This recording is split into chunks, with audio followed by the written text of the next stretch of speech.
कुणीतरी यावा, आज्ञा द्यावावी. संभाजी महाराजांचं कान कापा, कान तोडलं. माझे संभाजी महाराज झुकले नाहीत, नमले नाहीत. आणि ह्याच शंभू महाराजांनी महादेव, हर हर महादेव, शिवाजी महाराजांच्या घोषणा ह्याच कानानं ऐकल्या. हेच कान कापलं गेलं. स्वराज्य कवीमध्ये घेतलं, स्वराज्य साठवलं. बघता बघता स्वराज्य घडवलं, वाढवलं. नवे नवे दिल्लीच्या दरबारावरती ही स्वराज्य वाढवण्यासाठी दूरदृष्टी माझ्या संभाजी महाराजांनी ठेवली. आणि कधीतरी घराच्या बाहेर निघाल्यानंतर रस्त्यावरून चालताना वाहतुळी यावी, एखादा कचरा डोळ्यामध्ये गेला तर 2 तास डोळे चोळत बसतो. माझ्या संभाजी महाराजांच्या डोळ्यामध्ये तप्त सळ्या घातल्या, संभाजी महाराजांचे डोळे काढले.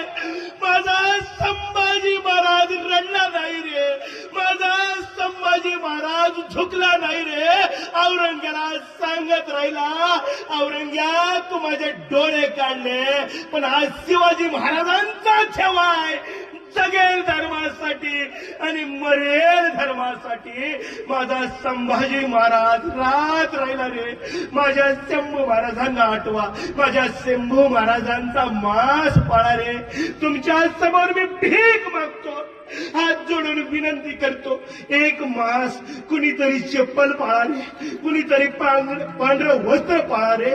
कुणीतरी संकल्प करा, मी गोड धोड खाणार नाही. माझ्या संभाजी महाराजांचं बलिदान पाळा रे.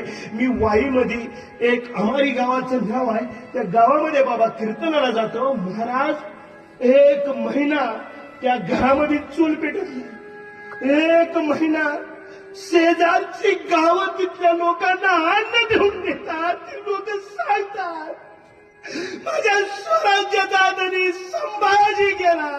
संभाजीला आठवतात आणि आया बहिणी 1 महिना संभाजी महाराजांना स्वतःच पोरग गेल्यासारखं हांबरून रडतात.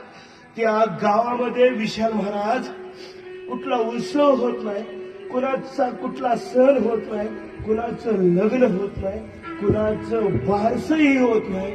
कडकडीत एक संभाजी महाराजांचा बलिदान दिवस म्हणून पाळला जातो. हा संभाजी महाराज आठवा रे.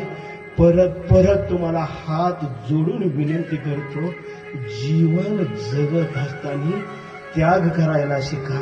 आजच्या कीर्तनाच्या माध्यमातून फक्त हा तुम्हाला संभाजी जो महाराज कळला ना, तरी हे माझ्यासाठी खूप आहे. विठ्ठल.